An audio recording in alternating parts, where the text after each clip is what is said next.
Hello again, everyone. All you YouTubers out there. Yeah, just a quick update on some of the very small progress that I'm making on this cart for my Miller 330. And as you can see, I got everything laid out on the floor from my previous video, which was laid out there as well. I just started laying it all out. And yeah, again, you know, I'm just,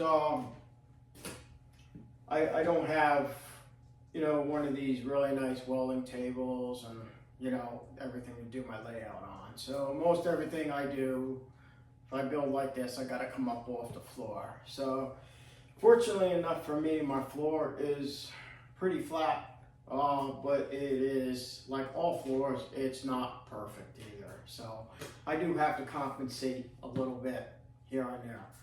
But for the most part, I have my length established. I have the width established. And I don't know if you can see, also here on the floor, I incorporated that, should I say, I'm starting to incorporate that trailer hitch that I spoke about earlier. I believe my first video when I explained that. So if you go back to my very first boring, long-winded video, you'll understand why the theory of the trailer hitch on this particular cart. And I've made some measurements on the hitch, and now I just have to cut it to the width dimension I need with that.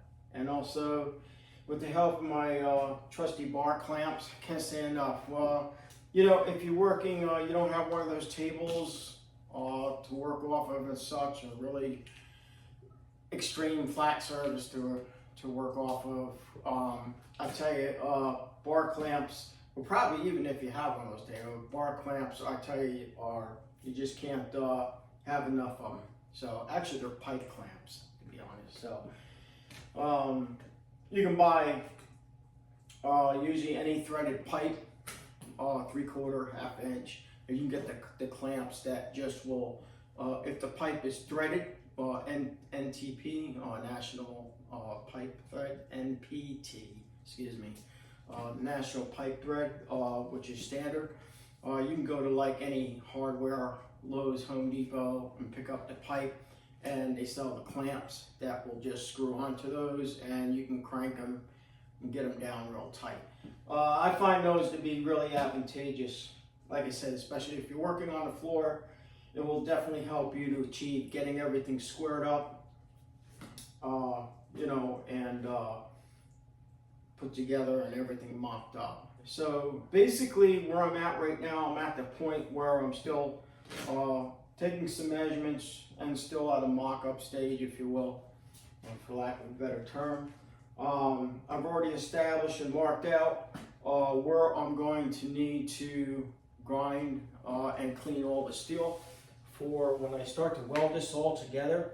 I have the areas that are already marked and for that. So because I really like clean steel, I hate welding on dirty steel or anything contaminated, as I'm sure most of you would agree. So the weapon of mass destruction for cutting this to size, as far as the trailer hitch is concerned, this would be my trusty jet bandsaw that I have here. And I was looking to maybe try to get it on the new evolution saw that I purchased. You'll see that in previous videos that I did.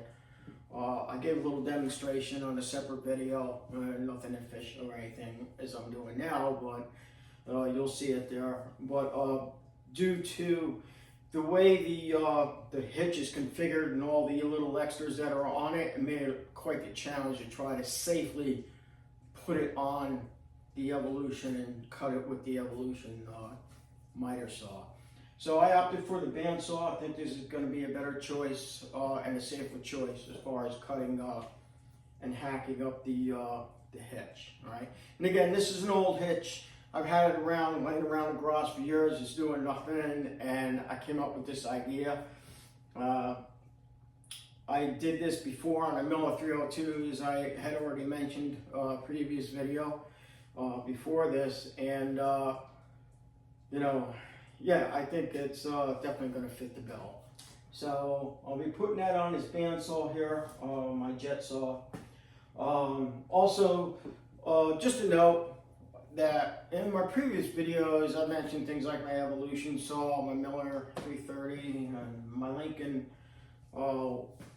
wire machine, any equipment, tools, or anything that if I shout out a brand name to you that what I'm using, my channel's not monetized, so I get absolutely no money. I'm not representing any company that's out there in particular. I represent no one but pretty much just myself. So you know, I'm on my own and there's no money. So just for a disclosure to you all, any tools or anything that if I use their name in association in a sentence or explanation of what I'm doing, I receive no monies for that. So just so I have that disclosure out there. So I want people to think, guys, he's a Miller guy. He's just trying to promote Miller. Well, I wish, but that is not the case.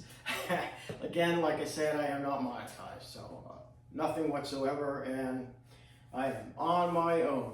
So with that said, what I'm going to do now is I'm going to go after this hitch. I'm going to start mounting it in the bandsaw, and from there and start cutting.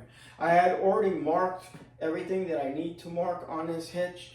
I marked it because the color is black. The best thing I could mark it with was a piece of Keel. Keel doesn't really mark that great on paint, as you all are probably aware, but I can still somewhat see the line. So to make up for that, just so in case I lose the line, what I did was I took a prick punch out and I prick punched and marked exactly where those lines are. So if those lines accidentally get erased, I don't have to worry about putting it back on the floor, start measuring again and everything, because I did take it from the center of the hitch out to the center of the hitch out on that side, and I need an established width total of 24 inches. So without any further ado, everything else from here is going to be hands-on.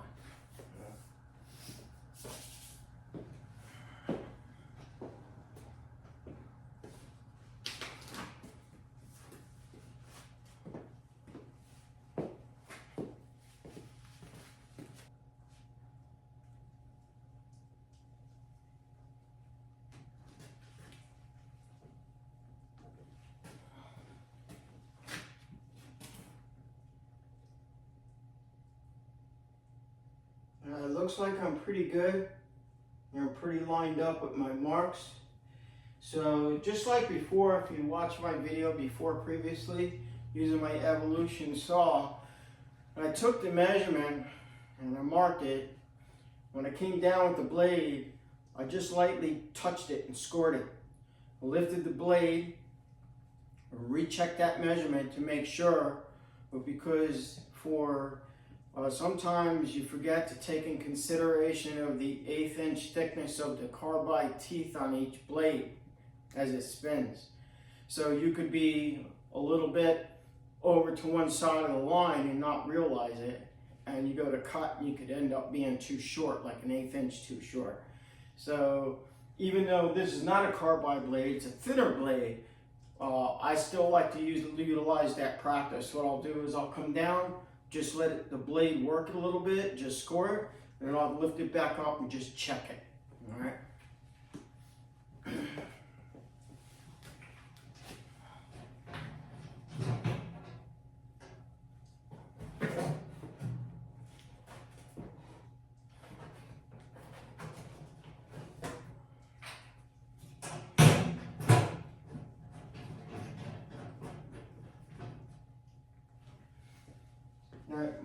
My particular bandsaw does not have the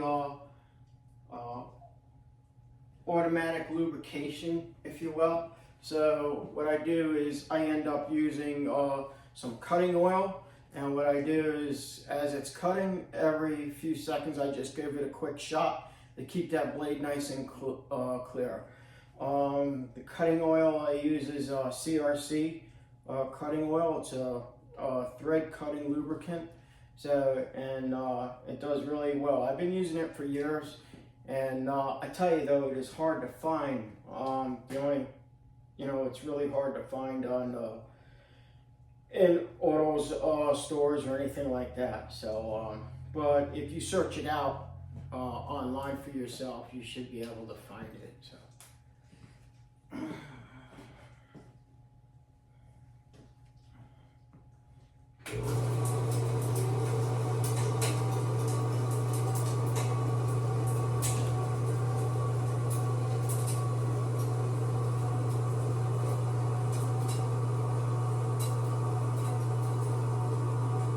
12 inches, because basically that's what I'm doing. I'm cutting off 12 inches to each side of this. Okay. From here on, it's just boring cutting, because a bandsaw isn't anything like my Evolution, which is like 5, 6 times, 10 times faster. It's zoom, it's done, it's over. But like I said, unfortunately, there's like flanges and all kinds of things that are welded onto this thing that there's just too many parts in the way to be able to manipulate it to get it in that saw safely to cut. So I don't want to do that. So the bandsaw is definitely the tool of choice again for this.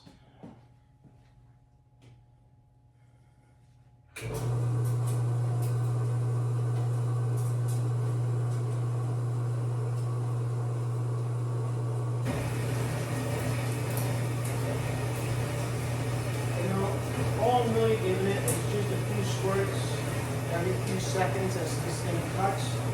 So just to help keep the blade well lubricated and the blade doesn't overheat and increase the longevity of the blade as much as I possibly can. Because what's in any, whether it's saws, welding, consumables, things of any type are really very expensive today. I mean, even blades, you go buy a blade, not too much as $100, depending on what you saw.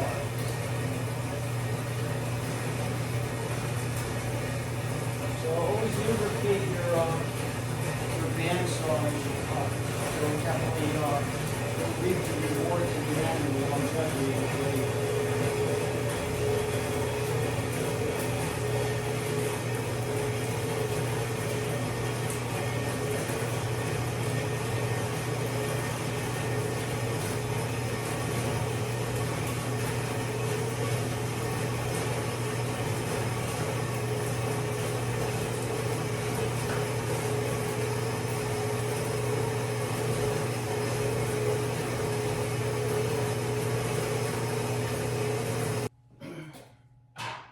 Now, I don't know about you guys, but I find it's items like this, and I never throw them away, because I never know when I'm going to come across a need for a little contraption like this that came off this hitch.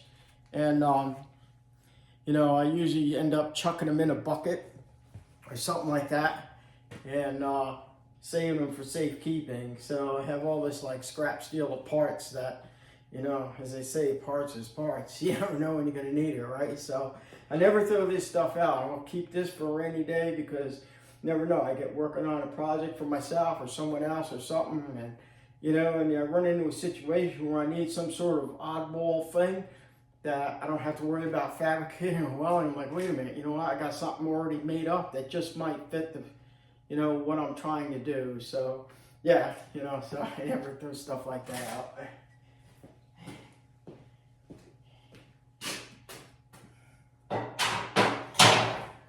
Okay, now we're going to take the measurement just up out of our way, lock it down. Clean the excess oil off with a rag. And hope I did it right.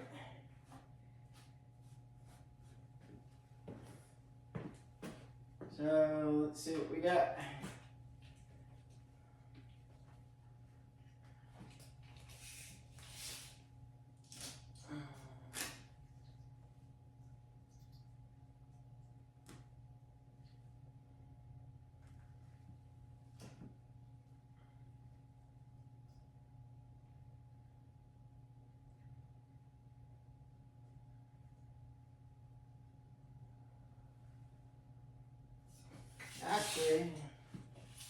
let's see. What am I doing now?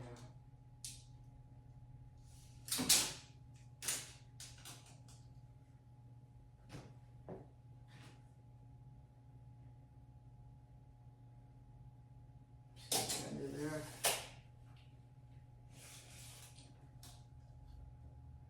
Doing here.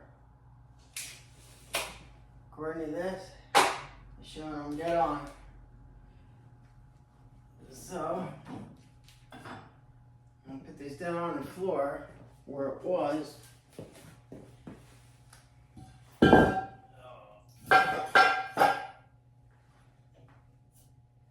it up. And that's that. What I'm going to do is I'm going to butt weld the channel iron right up against that frame. So get everything all cleaned up and start welding it. So or at least get everything tacked up. First I'm going to just tack everything because I want to make sure everything's square, everything's dead on where I want it for the frame to start out. Because once I get that achieved and everything cleaned up for the initial welding, then I'm going to start fabricating and making now some parts that I'm going to need to make up for to hold the shaft that holds the wheels on, stuff like that. So trying to think what else. Basically, that's about it. This one piece right here, this extra piece, you see that, my foot, I'm thinking that's probably just going to come out because I don't want to add any more weight. This is going to be pretty beefy. As I mentioned in my other video, this is probably like way overboard of a cart, but I'm okay with that. I want it built strong because when I think about it, I'm putting a lot of money and trust on this frame. So, like I said, I've seen the carts that like Miller has and other brands that are out there, like for welder generators and such, and I see they're going like for $1,500, and when you look at them, they're like 14 gauge, 15 gauge, steel that they're using. It's just sheet metal, and it's like I don't want to trust my machine to sheet metal. I'm sure it was designed to hold all the weight and everything, but I like mine because it's more customizable, like to what I want to do. Like I said, this hitch is going to help me achieve getting the machine loaded up on a landscape style trailer, and 500 pounds of machine and 125 pounds of me is a no contest. So I definitely need help with that. So my winch that's on my trailer is going to pull this right on up on. Which I've done in the past years back with the 302 I formerly owned.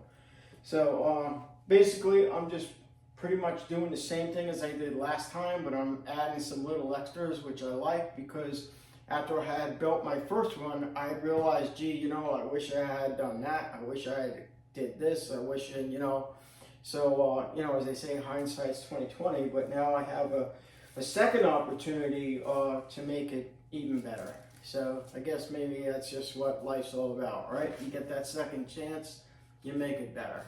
So yeah. So anyway, like I say, it's a short video.